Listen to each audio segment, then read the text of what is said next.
Pemerintah Kota Padang mengirimkan bantuan berupa barang dan makanan bagi korban terdampak banjir lahar hujan di Kabupaten Agam dan Tanah Datar.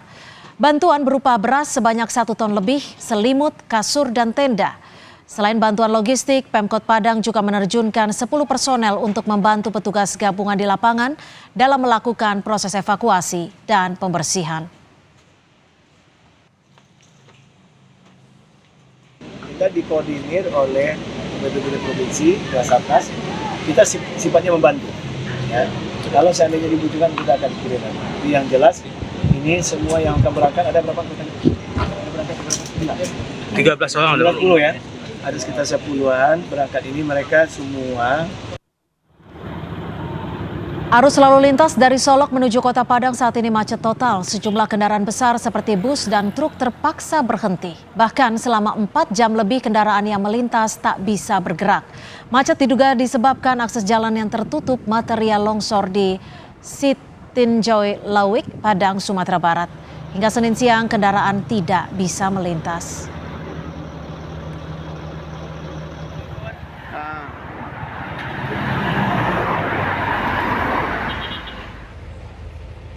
Untuk mengetahui kondisi terkini pasca banjir lahar hujan Gunung Merapi di Kabupaten Agam, sudah bergabung bersama kami jurnalis Kompas TV Muhammad Rizky.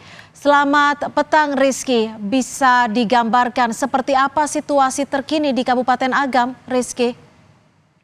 Baik Cynthia, saat sekarang saya sedang berada di kawasan Kabupaten Agam, lebih tepatnya di daerah Kecamatan Canduang. Di sini merupakan tempat terparah yang terjadinya banjir bandang lahar dingin. Bisa kita lihat di belakang saya ini masih banyak berbatuan yang masih belum bisa dibawa untuk dibersihkan dengan menggunakan eskavator. Tadi pagi hingga siang ini sudah sudah dikerahkan 3 eskavator untuk membersihkan area yang terjadi. Namun sampai sekarang tim gabungan masih melakukan proses pembersihan area. Seperti itu. Rizky, batu-batu besar ini apakah ikut merusak atau berdampak pada bangunan di sekitar lokasi, Rizky? Ya, batuan besar yang ada pada saat sekarang ini beberapa ada yang merusak dari bangunan warga, terkhususnya di bagian rumah dan tempat usaha karena terbawa arus oleh banjir bandang yang terjadi 2 hari yang kemarin. Lalu bagaimana sekarang kondisi dari warga yang terdampak? Apakah sudah ditempatkan di lokasi atau posko pengungsian?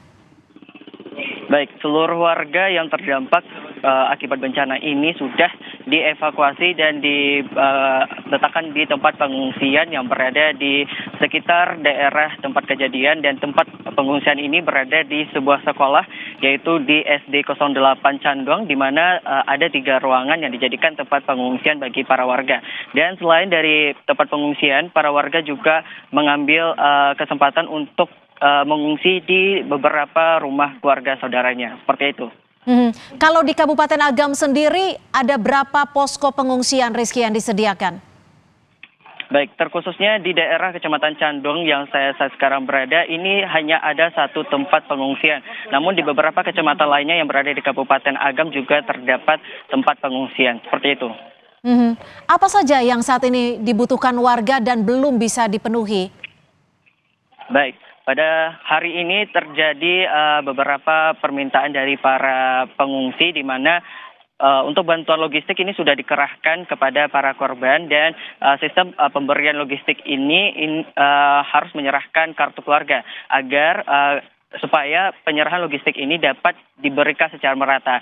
Dan bahkan tadi saya sempat mewawancarai para pengungsi, dan mereka mengatakan bahwa ada beberapa bantuan lagi yang dibutuhkan seperti sendal dan pakaian dalam, terkhususnya untuk wanita, dan juga keperluan mandi, seperti itu.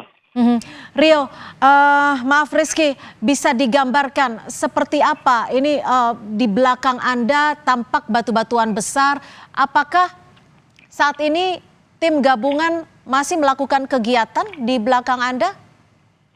Baik, dapat dilihat di belakang saya ini masih banyak sekali batuan-batuan yang tadi sudah dibersihkan oleh alat berat eskavator, namun belum dipindahkan, tetapi masih disingkirkan di tepi-tepi supaya jalan di tengah dapat dilalui oleh alat berat. Dan masih sampai sekarang tim gabungan tim SAR masih melakukan pembersihan di beberapa titik lokasi yang ada di tempat kejadian. Seperti itu. Rizky, apakah betul di belakang Anda ini adalah salah satu bangunan masjid yang bisa dikatakan tidak hancur ketika terkena lahar hujan yang terjadi pada Sabtu malam lalu? Ya, benar sekali. Di belakang saya ada musola yang dimana menurut para warga di sini mengatakan pada saat kejadian musola yang berada di belakang saya ini ketika banjir mulai berdatangan, arus dari banjir ini terbagi dua sehingga musola tersebut tidak terdampak cukup rusak, tetapi terdapat cukup sedang, sehingga arus banjir ini lebih mengarah ke rumah-rumah warga dan tempat usaha warga, seperti itu.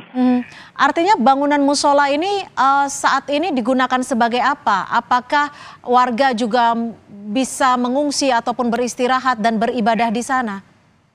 Baik, untuk sekarang musola ini masih belum bisa digunakan untuk para warga mengungsi karena masih ada beberapa benda-benda yang sedikit masuknya ke dalam musola, dan tadi pagi hingga saat sekarang masih dilakukan pembersihan di area masjid, seperti itu. Kalau kendaraan-kendaraan di sana juga terdampak dan rumah-rumah warga seberapa banyak yang terdampak, Rizky? Baik, untuk info berapa jumlah rumah yang terdampak saat sekarang ini masih belum diketahui berapa jumlahnya. Namun dari tadi hingga sekarang ketika pembersihan dari tim SAR gabungan masih banyak sekali kendaraan-kendaraan yang terdampak di sini sudah mulai dikeluarkan dari area-area yang sulit untuk dibersihkan, seperti itu.